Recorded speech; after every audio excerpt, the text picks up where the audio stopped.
Hey everyone, my name is Abby Shannon, and today I'm talking to you guys about the Egyptian Book of the Dead. I'm so excited to talk about this because I've been going down rabbit holes and telling everyone in my life about this, so thank you guys for listening. The title of our work today is The Ancient Book of the Dead, Ancient Egyptian Book of the Dead, um, and it was written by ancient Egyptian scribes. Now, the reason this doesn't have a single author is because this isn't technically a book how we know books. A book for us is it has a cover, there's page numbers, chapters, and there's a spine. When it comes to the Ancient Book of the Dead, um, it is essentially a collection of documents. It's spells, and essentially instructions on how to move through the afterlife. Now, scribes were employed to literally write. That is what their job is, to write, and they were employed under the pharaoh, who's the big guy that rules over Egypt. Now, when you were getting the quote unquote Book of the Dead, it depended on how much money you had. So, if you were the top dog, you had the most money in the world, you could get the entirety of the Book of the Dead if you really wanted to, but you could get this written on the tomb walls, inscribed, 20 feet tall, um, as long as you wanted. If you had enough money, you could pay for it.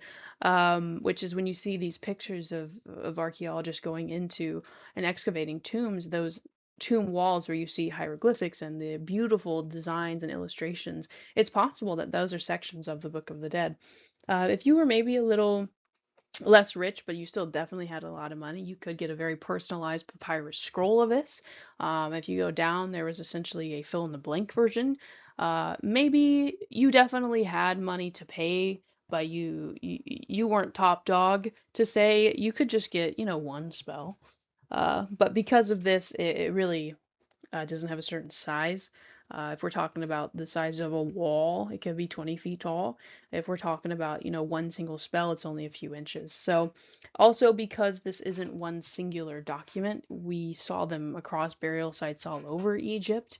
Um, Currently today in museums, um, it's all over the world. It's, the British Museum, Brooklyn, the Met. Obviously, the Egyptian Museum has some.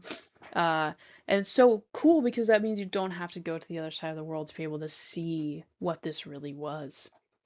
And when we think of the Book of the Dead, it's important to understand the culture of Egypt. Now, Egypt was a civilization centered around the Nile River. That was their resource, that was their community. They were very big on religion. They were a polytheistic society where there were different gods and different reasons these gods existed or believed to have existed. And the preservations of souls, specifically into the afterlife, was very important to ancient Egypt. And when you think of ancient Egypt, like the top thing you think of is like mummies, mummification, which is a really spooky thing in modern society, but realistically back then that was another version of that preservation of souls, um, outlined in the Book of the Dead.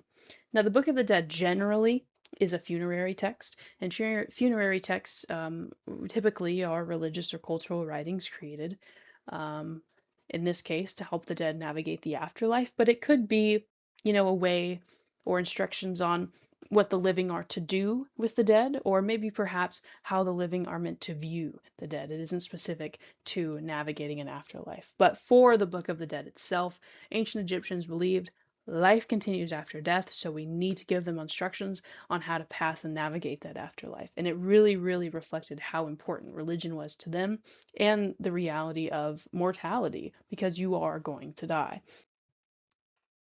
Going off of that, it really shows us how similar our mindsets are as people today as people thousands of years ago.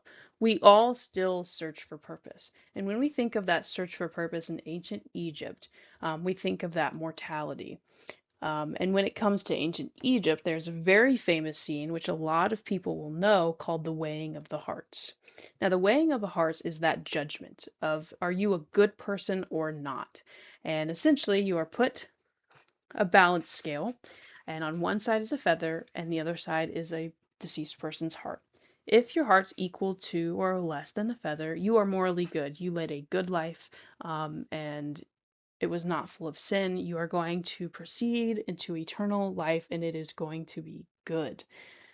Maybe you sinned a lot. Maybe you weren't a nice guy. If your heart was heavier than the feather, you were eaten by a god called Amit, who was a crocodile hippopotamus lion hybrid, and you cease to exist. No eternity. That is it. You are a bad person.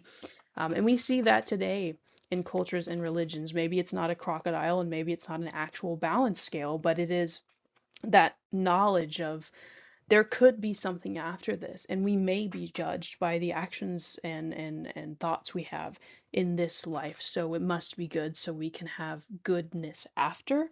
Um, and that reality of searching for a purpose extends into that, like a good purpose, so that never ending life is good. Obviously, we see representations of this quite literally in media, like The Mummy. This picture on the left is the 1930s version, but the Brendan Fraser version is just as much influenced by the Book of the Dead. I mean, the plot of that is the Book of the Dead. We see it in modern video games like Assassin's Creed and Elden Ring. More literally, in Assassin's Creed, it takes place in ancient Egypt. You can see the Book of the Dead in that game. Um, and in games like Elden Ring, it's more of that afterlife guidance we see and that necromancy, I guess, of here's a living person who finds this page, or here's this person that knows how to help the afterlife with this funerary text, and in some way, being a good person in the world that you're living in as this character helps you or helps the dead in a way. So it's really, really interesting to see how often this is referenced in media, considering this is thousands of years old. So yeah, my works cited, and thank you guys so much.